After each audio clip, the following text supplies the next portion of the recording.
Jamaludin, Hadir. Anggara, Hadir. siapa yang gak bahas hari ini? Arya Dwi.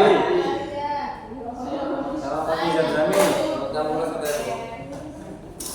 Baik, hari ini Ibu akan menjelaskan tentang kisah teladan Rasul Ulul Azmi. Ada yang tahu nggak Ulul Azmi itu apa? Tidak.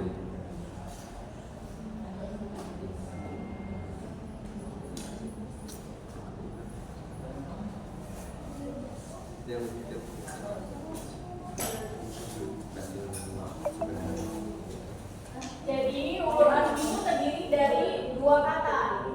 Yang ulul ini adalah orang-orang Kisah teladan Rasul Ulul Azmi.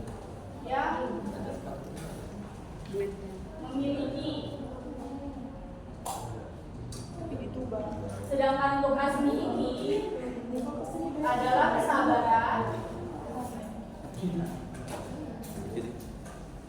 dan ketabahan.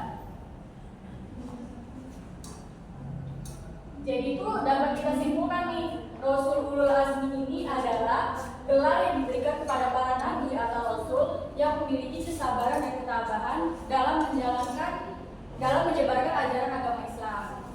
Udah paham semua? Ada yang tahu nggak ada berapa yang menerima Ulul Azmi?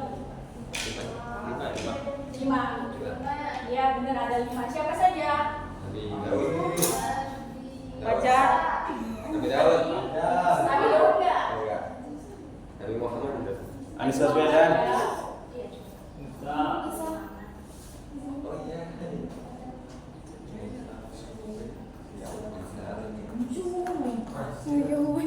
Maaf banget ya. Maaf ya. Selain Nabi Muhammad siapa?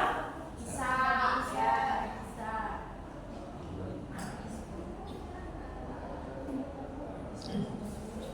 Terus Musa. Isa udah. Terus siapa lagi? Ibrahim. Ya.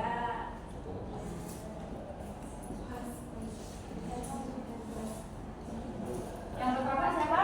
Nuh. Ya, Nabi Nuh.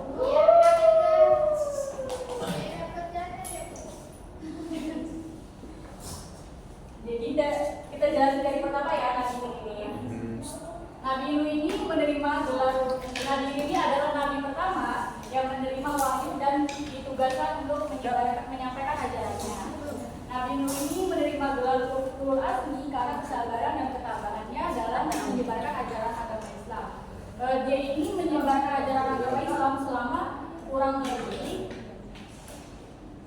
950 tahun. Nah, selama 950 tahun ini cuma 80 orang yang ikut dakwah dia. Tetapi Nabi Nuh ini tetap sabar dan tabah dalam menyebarkan ajaran agama Islam ini. Terus Nabi Nuh ini juga diuji ketika istri dan anaknya ini ikut menentang ajaran dia ini. Nah, menurut sejarah Islam, Nabi Nuh pada masa Nabi Nuh ini kaumnya ini kaum yang paling keji. Karena pada masa itu tuh banyak sekali kezaliman dan mereka ini terus menentang ajaran dari Nabi Nuh ini. Hingga akhirnya Nabi Nuh ini tuh berdoa kepada Allah Subhanahu wa taala sehingga Allah pun mengabulkan doa Nabi Nuh ini. Doanya itu dikabulkan dengan cara mendatangkan musibah, yaitu banjir bandang yang sangat besar. Nah, pada banjir itu tuh hampir menghancurkan seluruh umat manusia pada masa itu, kecuali Nabi Nuh dan para pengikutnya serta makhluk lain yang ikut dalam perahu Nabi Nuh tersebut. Nah, yang kesini paham semua? Selanjutnya itu adalah Nabi Ibrahim. Nabi Ibrahim ini dikenal sebagai bapak para nabi. Ada yang tahu nggak kenapa? Belum. Ya, karena banyak sekali keturunan para nabi itu dari Nabi Ibrahim. Kalau nggak salah itu ada 19 kalau nggak salah ya. Terus Nabi Ibrahim ini memiliki semangat yang tinggi dalam mencari kebenaran. Dia ini berpikir sangat rasional. Karena pada masa Nabi Ibrahim ini itu ada pada masa Raja Namrud.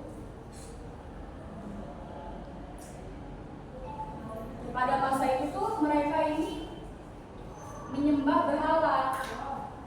Nah, Nabi Ibrahim ini karena dia berpikir rasional, kenapa orang-orang yang berhala, padahal berhala itu patung-patung, ngapain nyembah kayak gitu? Akhirnya Nabi Ibrahim ini menghancurkan berhala-berhala tersebut sehingga membuat Raja Namrud dan masyarakatnya marah. Nah, apa hukuman yang diterima Raja Ibrahim, Nabi Ibrahim pada saat itu? Penyakit kulit. Bukan. Bapak. Anaknya Nabi Ismail. Bapak. Enggak, pada saat itu Nabi Ibrahim dihukum dengan cara dibakar hidup-hidup. Nah, tetapi Nabi Ibrahim pun mendapat mukjizat dari Allah, yaitu tidak bisa dibakar dengan hidup-hidup. Api tersebut menjadi dingin, hanya tali dan kayu bakar yang hangus, kecuali Nabi Ibrahim tersebut. Nah, itu saja dari kisah Nabi Ibrahim. Selanjutnya itu ada Nabi Musa. Nabi Musa ini lahir pada masa kerajaan Fir'aun. Pada masa Fir'aun ini banyak orang-orang itu disuruh nyembah dan patuh kepada Raja Fir'aun, kecuali Nabi Musa. Nabi Musa dan para pengikutnya ini sangat menentang ajaran sesat dari Raja Fir'aun tersebut.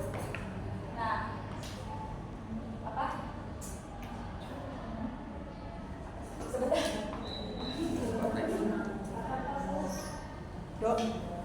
Cepetan tidak dulu. Nah, dengan keberanian serta tekadnya yang kuat, Nabi Musa ini menyebarkan ajaran agama Islam di tengah-tengah para pengikut Fir'aun tersebut. Salah satu mukjizat dari Nabi Fir'aun ini ada yang tahu nggak?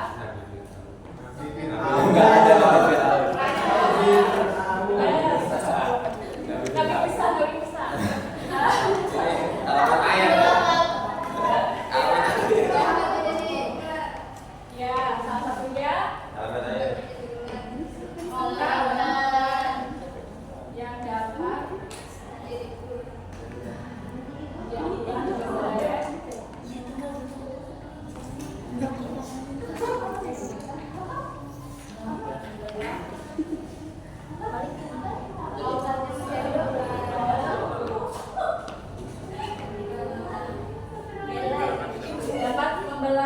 dapat menjadi ular dan dapat membelah lautan. Sebenarnya masih banyak tapi dijelasin ini aja. Terus pada saat Nabi Musa ini dikejar oleh para pasukan Fir'aun dan Raja Fir'aun, Nabi Musa menggunakan tongkatnya untuk membelah lautan dan menenggelamkan seluruh pasukan Fir'aun serta rajanya. Selanjutnya itu ada Nabi Isa. Nabi Isa ini lahir tanpa perantara seorang ayah. Dia ini lahir dari seorang ibu yang bernama Maria. Nah, Siti Maria ini pada masa itu mendapat cacian dan hinaan dari para kaum Yahudi. Nah, hingga akhirnya Nabi Isa pun diberi mukjizat, yaitu apa? Bisa ngomong. Iya, bisa ngomong pada saat bayi. Jadi pada saat itu Nabi Isa mendapatkan mukjizat, yaitu bisa ngomong pada saat bayi. Ia pun menjelaskan keseluruhan, menjelaskan apa yang terjadi kepada ibunya. Nah, kemudian Nabi Isa ini mendapatkan gelar Ulul Azmi karena kesabaran dan ketabahannya tersebut. Hal ini dibuktikan ketika Nabi Isa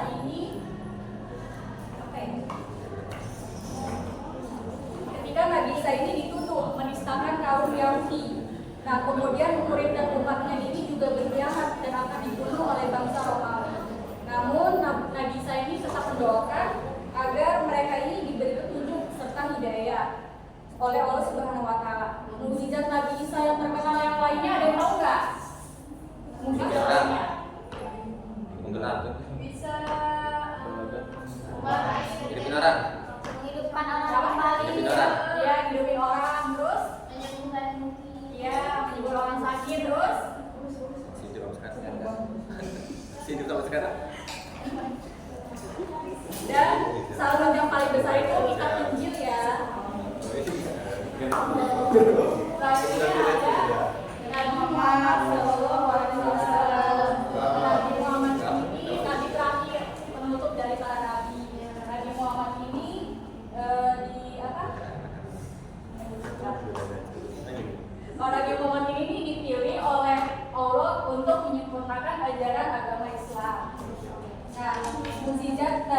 Nabi Ibrahim itu yaitu ada di peristiwa Islamiyah.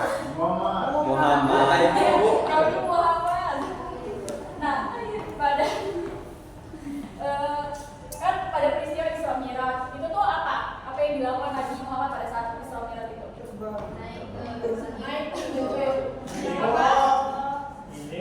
Naik ke langit, ya terus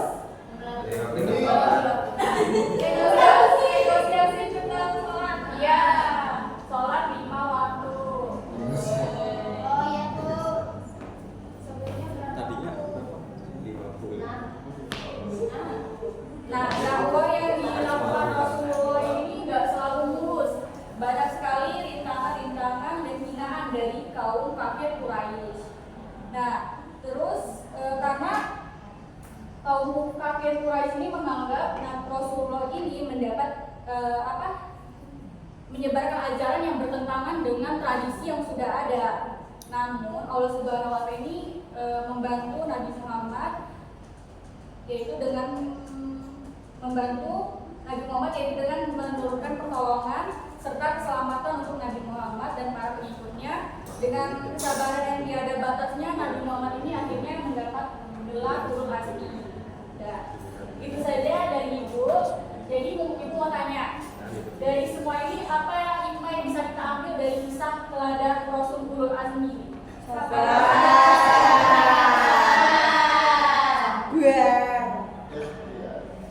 Sabar, terus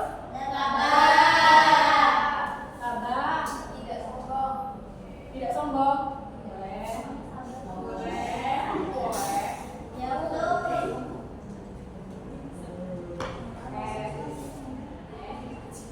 Ada yang mau ditanyakan nggak? Baik, sekian dari materi Ibu. Semoga kalian paham dan bisa meneladani sikap-sikap dari para Rasul tersebut. Tugasnya minggu depan dibagi kelompok, 5 kelompok. Dalam satu kelompok itu ada 5 orang. Kalian, ini kan Ibu cuma jelasin penting-pentingnya aja. Kalian cari lebih detailnya lagi kenapa mereka dapat gelar ulul azmi tersebut. Itu saja dari Ibu. Wassalamualaikum warahmatullahi wabarakatuh.